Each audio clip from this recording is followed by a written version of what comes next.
Nós vamos hoje dar seguimento àquilo que é a apresentação das conclusões das jornadas parlamentares. Anteontem, aliás, fizemos relativamente ao painel da educação.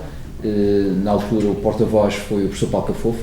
Hoje faremos a mesma coisa relativamente ao painel da economia, portanto, um painel que foi discutido por membros da sociedade civil, independentes, a ACIF, a SDM, enfim, um conjunto de individualidades que contribuíram nas jornadas parlamentares do Partido Socialista para, enfim, traçar rumos, caminhos para o futuro da Madeira no quadro que nós vivemos de dificuldades extremas e de crise financeira absoluta. O porta-voz desta iniciativa é o Dr. José Iglesias, que vai apresentar aquilo que são o essencial das nossas conclusões. Muito bom dia a todos. Bom, desde já queria felicitar o Grupo Parlamentar do Partido Socialista por esta iniciativa, que, na minha opinião, é extremamente importantíssimo na altura que as empresas, que a economia no geral, sofrem e muito provavelmente irão sofrer com o plano de assistência financeira e, portanto, esta iniciativa do partido se abrir à sociedade civil, ouvir os empresários, ouvir os gestores, pessoas qualificadas de modo a encontrar possíveis soluções para o futuro, é de facto importantíssima e, mais uma vez, felicito pela iniciativa. Ora bom, estou aqui para apresentar as conclusões do painel de economia.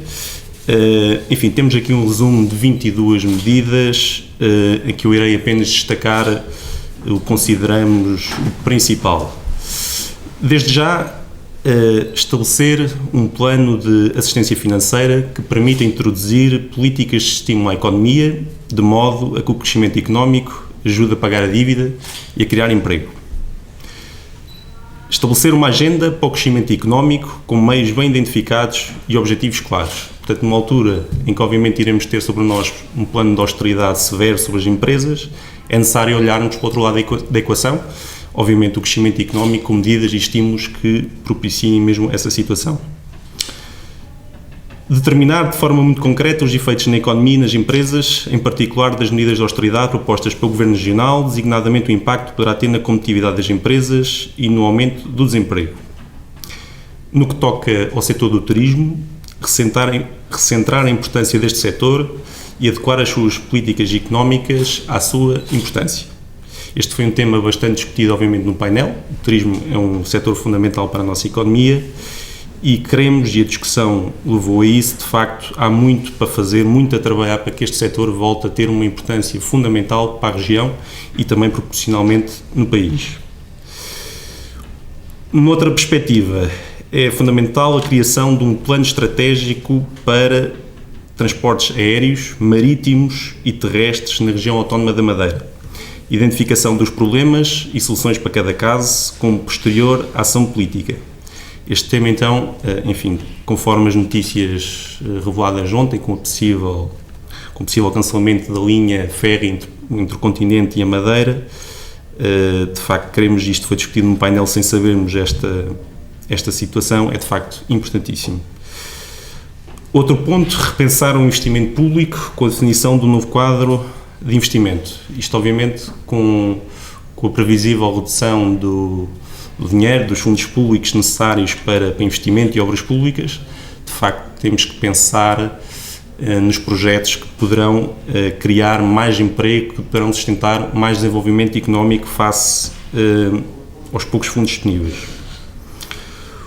Outro ponto importantíssimo discutido no painel, assegurar a importância do Centro Internacional de Negócios da Madeira na diversificação da economia da RAM e estabelecer uma estratégia de investimento direto estrangeiro a partir das vantagens do Centro Internacional de Negócios da Madeira.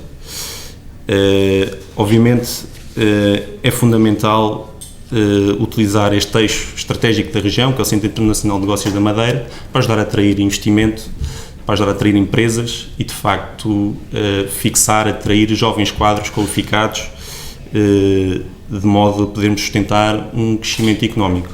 Obviamente temos aqui um conjunto de 22 medidas, eu salientei apenas algumas, que julgo que foram distribuídas à comunicação social. Eu gostava de saber como é que o PS vê a saída do Armas.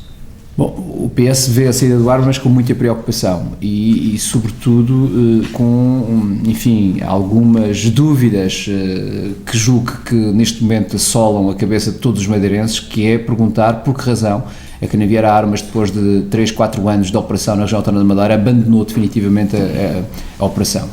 Parece-nos a nós que as vantagens para a economia regional e para as famílias estavam absolutamente consagradas, era óbvio para quase todos de que a vinda desta operação e de alguma forma corresponder de alguma forma a uma pedrada no charco, porque a partir do momento em que esta operação entrou na região autónoma da Madeira, percebeu-se que havia outras formas de garantir os transportes marítimos entre a Madeira e o resto do mundo, chamamos assim, e portanto a Madeira e o continente em particular, e o que não entendemos é porque é que esta operação acabou, foi anunciada pelo armador agora, e qual foi efetivamente, e esta é uma pergunta que eu deixo no ar, qual foi efetivamente as responsabilidades do Governo Regional nesta matéria e o que é que fez o Governo Regional para assegurar ou para garantir que esta operação não terminasse. E isto é uma questão fundamental. Nós estamos a meio do Atlântico, somos uma região ultraperiférica e se há matérias que deve preocupar significativamente os governantes que trabalham ou que têm responsabilidades numa ilha e numa região ultraperiférica, é de facto os transportes marítimos. E o que nos parece, até porque a senhora Secretária disse que não fazia a mínima ideia do que é que estava a passar, o que nos parece é que houve quase negligência neste processo